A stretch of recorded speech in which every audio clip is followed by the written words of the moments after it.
Hey everybody, thanks for watching the Scouting Report on SoundersFC.com. Here with Steve Zakuani. I'm Nick Firchau. The Seattle Sounders are back in action on Saturday afternoon at home against Columbus Crew SC. 1 p.m. start on Joe TV locally, or you can watch the game on Root Sports outside of Seattle, or check it out on the radio. Cairo 97.3 FM and El Rey 1360 AM. And Steve, the Sounders had their 3-game unbeaten streak snapped last week in Colorado, so looking to get back on the horse here against the Crew. And we've talked a lot this season about the offensive struggles for the Sounders and what they look like going forward. A little bit of a disconnection there between a lot of the guys pushing forward. What did you see this season? Yeah, Nick, watching them through the first few games, the Sounders have been at their best when they've tried to get in behind teams. When the game has been in front of the other team's opposition back four, they haven't been so good. We saw against Houston when Gomez came on and Anderson came on, they began to stretch Houston. And there's been a few times this season when they haven't tried to stretch teams and it hasn't looked good. In this first clip here, they're on the counter-attack in the 70th minute. The ball eventually gets up to Clint Dempsey, and Dempsey, keep in mind, was playing left midfield in this game. He's in the center circle, so is the center forward Valdez and the attacking mid Ivanschitz. They're within 10 yards of each other. And as Dempsey begins to dribble up here, he plays a pass because there's no runs and it ends up being a bad pass, and you can visibly see the frustration because there's no movement. The wide areas are completely open and there's no identity there in terms of trying to get in behind the other team's back four and stretch them. The game is way too narrow. More recently, in the home game here against Philadelphia Union, you see Olex Anderson receives the ball, and as he turns, what needs to happen is Jordan Morris needs to make a run away from him. Dylan Remick, once he gets back on side, needs to make the run away from him, and Clint Dempsey maybe even needs to make that run, because what that will do is it will force the Philadelphia Union backline to drop deeper and defend, and that will give Anderson space to either run at them or play the 1-2. As it is, it's too narrow. Everyone's coming towards Anderson. He has about 10 yards of space to work in. And once he plays that ball, there's not really a good angle and he gives it away. And that's why you've got to try to stretch teams. And the Sounders have looked better trying to stretch teams rather than playing in front of teams.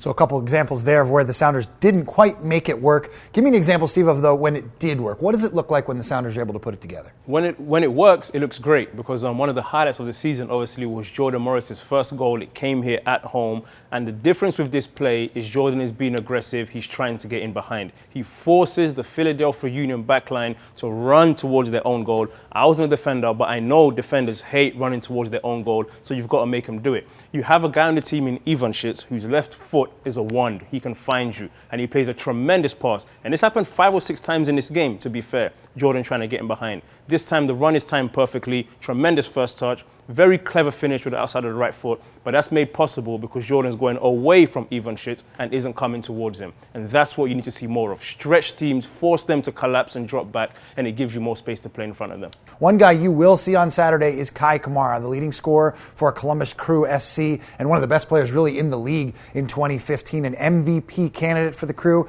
Let's take a look at some of these numbers.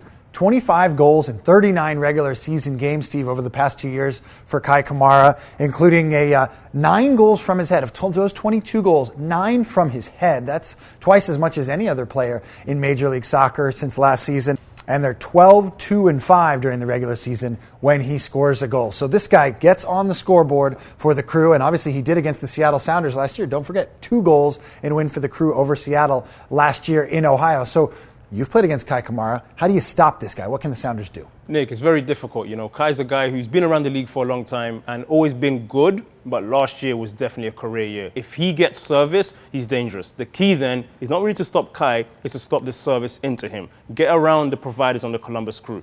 Stop those guys, stop the crosses, stop the free balls. Starve Kei, and then you probably will be able to stop Kei. If he gets service, it's very dangerous to beat him in the air. He's also very good on the ground. He's extremely strong and obviously a tremendous finisher. A really good Crew team coming into CenturyLink Field on Saturday. The defending Eastern Conference champions. You'll see them at 1 p.m. Pacific on Joe TV in the local market or on Root Sports outside of Seattle, or you check it out on the radio, Cairo 97.3 FM and 1360 AM El Rey. See if the Sounders can get their 3rd home win of the season. For Steve Zakuani, I'm Nick Firchau. Thanks for watching the Scouting Report.